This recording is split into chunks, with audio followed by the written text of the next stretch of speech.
Tēnā koutou katoa and welcome into Sky Rugby Club. If you haven't caught us the last couple of weeks, we've gone digital. And if you attempted the Aaron Smith challenge, maybe you did a little bit better than our two guys. They almost nailed it, but not quite. So you're going to have to keep trying, boys. Joey Wheeler, Israel Dag. Are you kidding me? Did they see yours? 3 from 4 ain't bad. Yeah, Joey, you were actually quite impressive. And Izzy, you're on one league, so what can you do?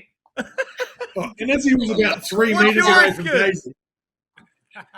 What's my excuse? I was aiming for the face. Same. I'm not making any excuses. Let's get into the debate, though. Big news has come out that the 3 Auckland-based provincial sides have been ruled out of the rest of the Bunnings Cup. Unfortunately, the government just won't let the teams be based outside of Auckland, so it can't happen. But, Joey, is this going to cripple these sides, Auckland, North Harbour and Counties Manukau? Well, you got to think financially it's going to have some sort of impact, them not playing. But I'm gutted for these teams because you think of how many people probably cross those borders every day to go to Hamilton or to do their work, to go to their workplace outside of Auckland, and yet they can't make an exemption for a few teams to carry on what is a national provincial competition. I'm gutted for those teams, and it's going to have an impact. I hope that they can find a solution where those teams can carry on and play themselves, maybe for the COVID Cup, the Auckland COVID Cup. See who can take that out. But yeah, gutted because obviously now it has a whole lot of implications on the competition.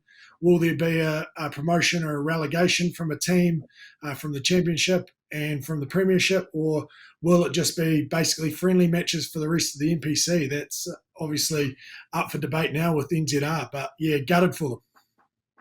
Yeah, how I just think the rest of the competition? Yeah, that's a great question. They got one more round left. They're playing week to week. How next week works, I think they're just going to keep it the same. I think they're going to have a top 4 competition, and teams just go for it. I think there'll be 2 still separate leagues with it involved in each one, and I think just the top 4 battle it out, and winner takes all. That's the only way I can see it happening. Going back to your thoughts about teams struggling, I think all the teams are going to struggle this year because, one, there's been no crowds, and that's probably a big avenue for the financial income to come through, a big earner for these squads. I think sponsors will be struggling. They're a big part of the game, so they're probably pulling their sponsorship. So it's going to be a hard year, not only for those Auckland teams, but for all teams. And New Zealand Rugby are going to have to stump up financially. Whether the government's going to help them, that might be another question. Whether they're going to ask Jacinda and Grant Robinson for a bit of help, because it's out of their control, and those guys are helping everyone else. So I don't know why they can't help the rugby teams get above board. But the biggest one I'm gutted for is I wanted to see RTS. I want to see Roger Tuivasa-Sheck coming back playing for Auckland. He's come back from the Warriors. He left the end of season for the Warriors. He's come back, and he's gone straight into lockdown. Only thing we've seen from him is running around on the training field looking sharp as ever. So we don't get to see RTS out there running around and see what he's got in the rugby scene. So it is a huge loss. Hopefully they can come to some sort of solution in the next coming weeks. Yeah. He will be so gutted as well. There is no doubt that he needs to be on a field of some sort, right? He's too talented to just be wasted at home or on the training paddock. Let's move on to topic 2, and we're going to talk about the All Blacks because they've still got another 5 tests on the Interview Tour. Weren't successful in the last one against South Africa. What happened up front, Joey? You might be able to explain to us the lineouts and the breakdowns and all of that. Oh, look, there's a lot going on, but I think what you see from this South African side, and I think what other teams in the Northern Hemisphere would have noticed, is South Africa have found a blueprint to upset the All Blacks' flow, to upset what they like to do, how they like to play the game. They like to slow it down. They like to go set piece to set piece, and they do it really well. They put set piece under a lot of pressure. I think with our line out in the weekend, with the All Blacks line out in the weekend, there was some miscommunication between the players. They had to always default to the front of the line out, which is always tough to attack from.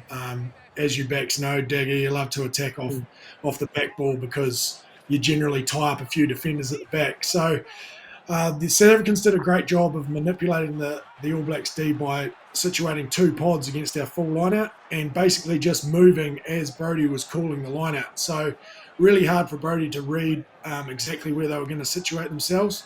And they did a great job of coming over the top, even when we won it at the front. So I think the All Blacks need to be better at one, probably coming in, walking in, and having a couple of tempo options where they just back it and back their drill and get up really quickly. And two, probably trying to manipulate the front of the line out a bit better with a few moves to tie up those tail defenders so that they do have the ability to tack wide on that.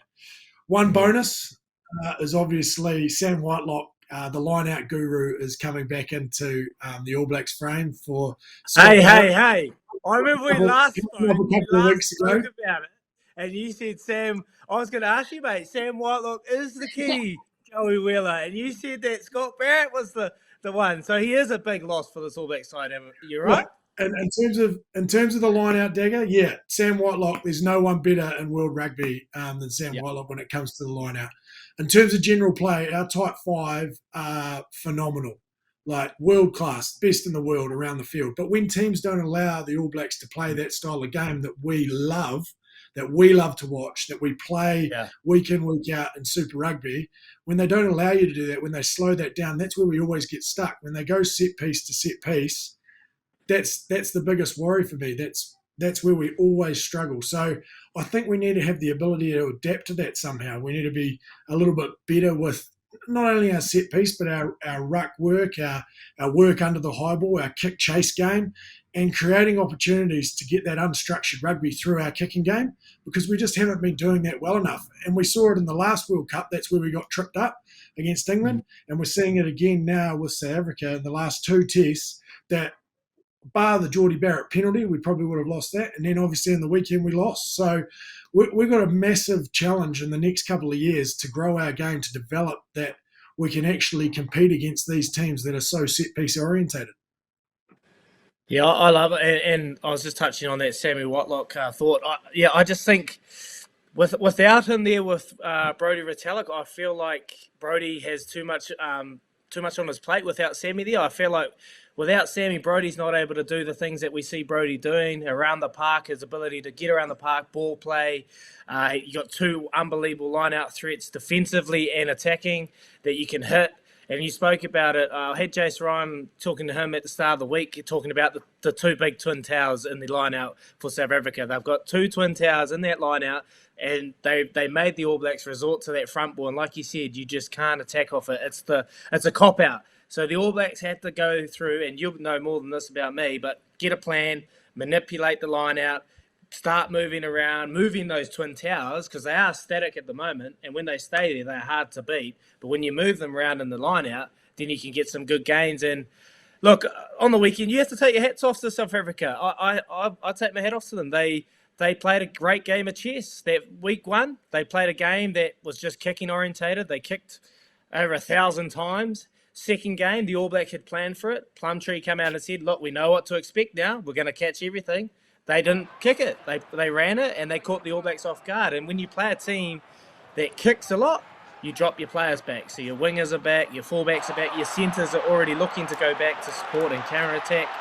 And they didn't. They played an attacking brand of rugby, and they caught the All Blacks out, and they scored some amazing tries. So on the other side of it, the South Africans weren't boring. They went back to what won them the World Cup in that final, and they got the ball to the edges, and they scored some tries, and the centre going out the backboard. They can play, and I think they need to start a guy like Elton Jantjies. Elton Jantjies at 10. He's played for the Lions when they had those 2 successful years, when they pushed the Kiwi teams around the park. They played an attacking style, but they can also resort back to that kicking style as well. So that, for me, is a South African side that is dangerous. And they're on top now. They're back to number 1, and they deserved it. Moving forward, you mentioned it, Sam Whitelock heading over to join the All Blacks in Washington, D.C., Dane Coles, Sam Cane as well, and Joey, a true, genuine bolter, Josh Lord. He's a monster too, 2 metres 02. Did you pick that, Joey? Yeah, well, no dagger, and I am surprised, to be honest. Obviously, he's an outstanding talent. and I think he'll be an All Black for a long, long time. But I don't actually know if I agree with the selection, to be honest.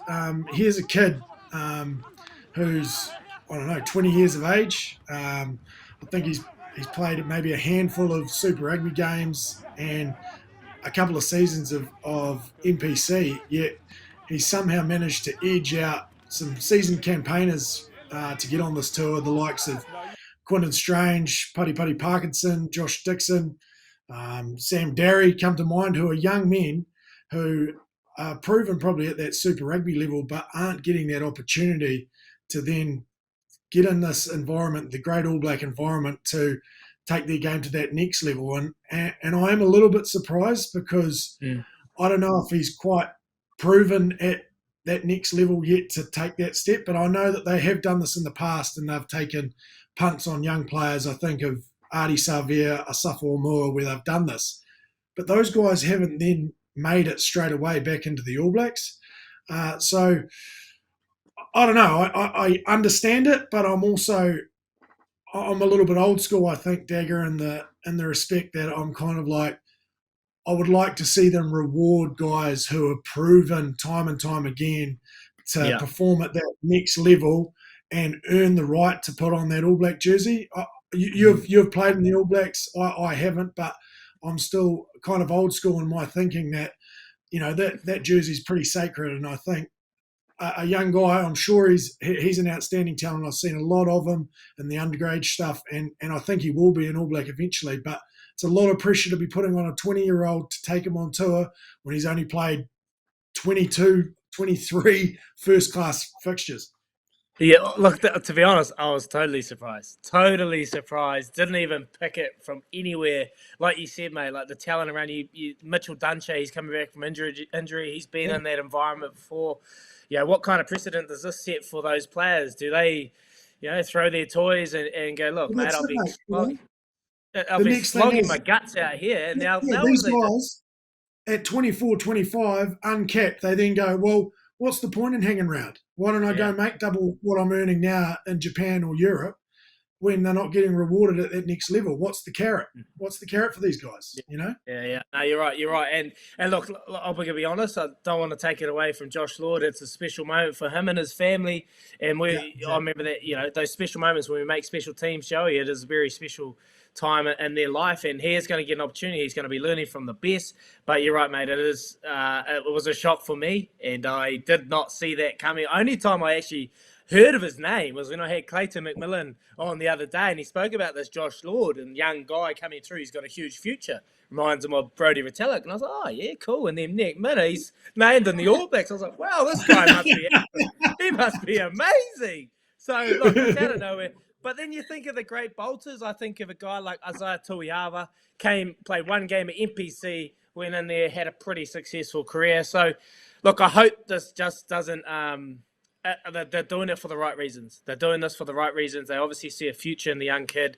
And I hope that they haven't lost the communications with a Quinton Strange and a Puddy Parkinson for the guys that have been thereabouts, but haven't really got that opportunity. I hope they don't lose those connections with those guys, because they'll be hugely important, because Sammy's getting old. Brodie's getting old. We have to start preparing for the next crop of locks coming through. Exactly. It's a good debate, guys. And I didn't expect you guys to get that fired up. If that didn't, though, this 100% will, because there's a massive game Saturday, 4:30. Your two teams go head-to-head for the Loggerwood, the Ranfurly Shield. Let's go with you first, Joey. Why is your team going to win? And then, Izzy, you tell us why Hawke's Bay all day will take it. Oh, look, it's going to be a great game. I think two teams that have been the front runners of this competition for the last couple of years. But I'm just so excited as a Tasman fan, as a Tasman old boy, that we've finally got another challenge. Our last challenge was in 2012 against Taranaki, and I remember it like it was yesterday because it was such an awesome game to be involved in. Although we lost, the score was 49-40, I believe, from the top of my head, and one young Bowden Barrett just tore us to bits. I think he scored 30 or 31 points to basically single-handedly win Taranaki the Shield or hold the Shield to keep the Shield from us winning it. But to think that 9 years later, Tasman are only getting their third challenge. I'm just so excited for this group because I think over the last couple of years, they've set the benchmark for provincial rugby in New Zealand, and they deserve this opportunity to go up against the other guys that have been doing so well. And I'm sure it's going to be an absolute doozy because the history of these two teams, both Marlborough and Nelson Bays and Hawke's Bay, all played in the second division before, obviously, Marlborough and Nelson amalgamated. And there's a real hatred between all those three teams. Marlborough and Nelson hate each other, but more so Marlborough and Nelson hate Hawke's Bay. And I think it's because very similar climates, very similar people, proud provinces that always punch above their weight. So it's going to be an absolute doozy. I think Tasman will just have the edge. It's going to be one up front, the tight fives, but I think Tasman just a little bit too big and strong and a little bit too much firepower when they get the opportunity out wide. Yeah, I love it. I love it. My Hawke's Bay hat, I'll put it aside. Like this is a game to watch. This is a juicy matchup. You've got two exciting teams that love to score tries. You've got threats on either side of the park that can absolutely break a game over. So a game open. So if I put my hat aside, I'm just pumped for this game. I'm going to be calling the game with Nisbo, Smithy. And I'm just going to have the front row seat to an absolute clinic. Hawke, like you said, the set piece. Just stop there a minute.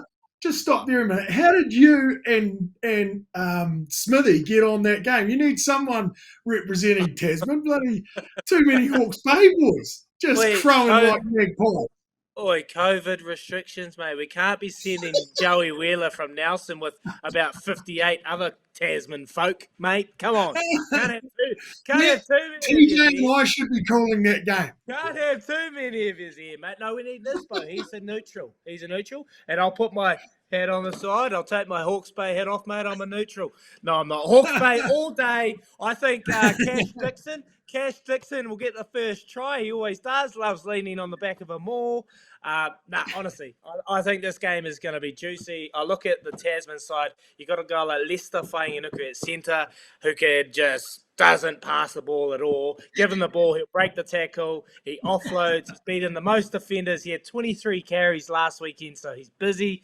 And then you go on the other onto the wing, and you got that Tavata Vanawai, the difference, and he scores 2 tries. He's an absolute ball of muscle. I've heard stories of the boys trying to tackle him in practice, and he's just like a rock wall. So, and then you look on the other side, Vicinea, Marino Michaeli too. Oh, mate, Lincoln McClutchy at 9, Eddie and Nardi at 9. So, look, you just got superstars all over the park. I think it's going to be really close, a high-scoring affair. Tasman will be coming into this with confidence. They've beaten the Hawke's Bay side 9 times over the past 11, so they've come in with some form. But that counts for nothing.